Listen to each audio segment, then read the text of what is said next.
what's up? Welcome once again to the Katawa Shoujo series. We're still in Act 1, and sorry. Yeah, I'm recording once again for Katawa Shoujo because, well, it's fucking Katawa Shoujo, man. So, where we last left off, we just saw Lily, so yay! Lily! Hi! Okay, so anyway. After passing through it and rounding the corner, though, I see a solitary figure, sorry, that's a song, walking downhill towards the small town below. The color of her hair and tapping of her cane are unmistakable. I quickly walk up to her, which seems to catch her attention without a word needing to be said. Hi, Lily. She takes a moment to place the voice, slightly adjusting her head to face a bit more towards the source of my voice as she does. Hisao? Yep, that's me. She seems to have a good memory for voices. The fact that she actually remembered is a pleasant surprise. Good evening. What brings you here? Once again, she gives a small, polite bow. Let me get the mic, as I always do. Oh shit. There you go. And once again, I reply in kind before realizing that I didn't need to do so, because she's blind. Just going to town. You? My, what a coincidence. Quickie dink. Doing the same thing, eh? I usually go shopping on Fridays. She pauses for a moment, suddenly looking a little lost. That said, Hanako usually comes into town with me. Not lost, but worried. The two do seem to be pretty close. The two do seem to keep pretty close tabs on one another. It's kind of a surprise. It's kind of surprising that Hanako would just forget Lily like that. I noticed her reading in the library. She probably just got caught up in the book. She lets out a small sigh of relief. Oh shit, wait. Gotcha, I'm recording. Fuck. Okay, I'm back. And I got some milk, because I always like to drink something or have a little snack when I'm doing playthroughs or when I'm recording. Anyway, she lets out a small sigh of relief. Thank you. She has a habit of doing that. Avid reader? Right. She doesn't like being around crowds of people, so reading away from everyone lets her relax a bit. I can understand that. Okay. Although she probably didn't intend it, I can't help but grimace as I recall my first meeting with her. Hardly wanting to bring it up, I remained silent as we quietly continue to walk down the quiet road. Tack, tack, tack, tack, tack, tack, tack, tack. With the road bereft of cars of the students of Yamaku increasingly far behind us, the quiet rustling of the leaves and the measured tapping of Lily's canes against the sidewalk are all that can be heard. It's kind of nice, especially compared to the hustle and bustle of where I used to live. Before I know it, I relaxed so much that a loud yawn escapes before I can control it. I'm trying to not put in some other, what the fuck's the word, narration, like me putting my input to it, because then it's going to take a lot longer for me to get through it, and I just, at this point, I'm just trying to get through after the first act, to be honest with you guys. But, yeah, tired? Yeah, I've been running ragged these past few days. That's an understatement to be sure. Transferring into a different school would be bad enough, but nothing like this. Well, hopefully everything should settle down for you. The festival's got everyone in a spin right now, and you've been plopped right in the middle of things. For a moment I hesitate, but given her apparent tolerance of frankness, I decided to give my full thoughts.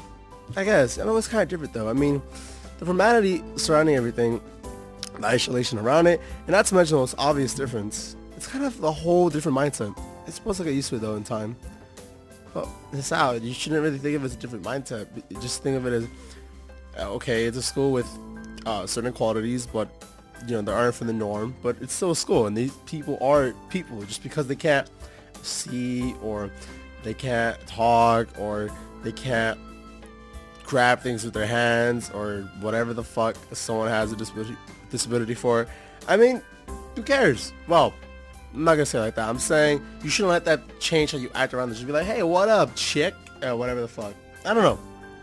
I've only faced someone who's blind, once in my life, and it was kind of awkward because I'm more of a rowdy kind of person, and I'm already giving my own input. God damn it. I'm kind of a rowdy person and kind of wild, so I have a lot of energy to me, and then when I see someone that can't necessarily see what's going on, it's like I don't want to have too much fun, because then it's gonna be like, oh, I wish I could see that. But Yeah. Anyway, right? She gives a matter of fact nod, apparently pleased with my answer. It feels almost as if she's included me in the flock of snow she's shepherding, along with class 3-2 and Hanako. Well, not that I mind. It's nice. What the fuck? It's nice to get the thoughts off my chest in any case. Looking on the bright side, one could see it as a chance for a new beginning. You should cherish the ability to make new friends. That's optimistic. Nonetheless, it's good to have a positive attitude about such things, I suppose. I guess that's a good take on it. Wow, you look high as fuck. Walking on the road, what the fuck? Walking down on the road, she seems to become somewhat unsettled. Before I can ask what's in her mind, she seems to collect herself and speaks about something else. So, where in town were you going? That's actually a pretty good fucking question. I come to buy food, but the layout of the place is still totally foreign for me. To me. I had intended to just wander around and see what I could find, but with sunset already approaching and the nightfall not too far away, that doesn't seem very wise.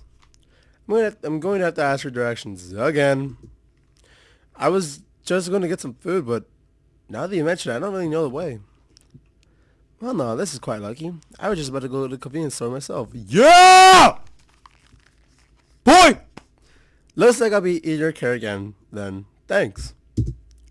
Together we walk in the store. My pace is carefully slow to remain beside her compared to my usual walking pace. Hers is just quite a bit slower. Not that that's without reason. Of course. Ooh, it's 7-Eleven. Aurora Mart, huh? This is seriously looking like a 7-Eleven. That's pretty dope. Anyway, after what couldn't be more than several minutes, I catch sight of our objective. This town really is pretty small. Huh!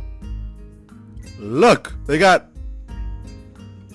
like I said, it looks like Starbucks and like orange juice. It looks like a fucking store. Alright, I'm not gonna go into it. What the fuck am I talking about? Beer! Go buy beer. Without further ado, we make our way inside the greeting, with a greeting from the counter. Mind if I tag along with you? Usually Nako would help me, but seeing as she's not here, takes a moment before I realize what she means. Considering she wouldn't be able to read any of the labels, shopping without any help would be a big pain for her. That said, I can't shake the feeling that she had this idea since I said I was coming here. So what? I'm checking something. Hold up. Okay. Sure. It'd be my pleasure. Ha. I grabbed 2 well-used red blasters from the small side besides the entrance, handing one at Lily. Ha! She lays it out on the ground, putting her school bag in, retracting her cane and sliding it through the basket handles before picking it back in her right hand. Wait, she doesn't use her cane. Before I can complete the thought, she comes beside me and pinches the cuff of my uniform in her slender fingers. Oh my god! That's good! Already is a contact, yeah! Yeah, buddy! Is this alright? Of course! Oh, yes! Yes! Ah! It's up! Find a girl for you! Ah, my god!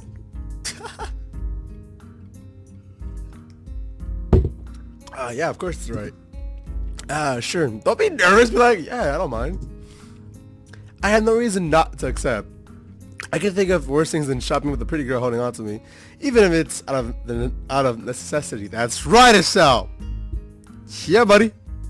We navigate our way through the store, with not one of the occasional passing customers seeming to bat an eyelid. That faggot is holding a girl, or having a girl touch him.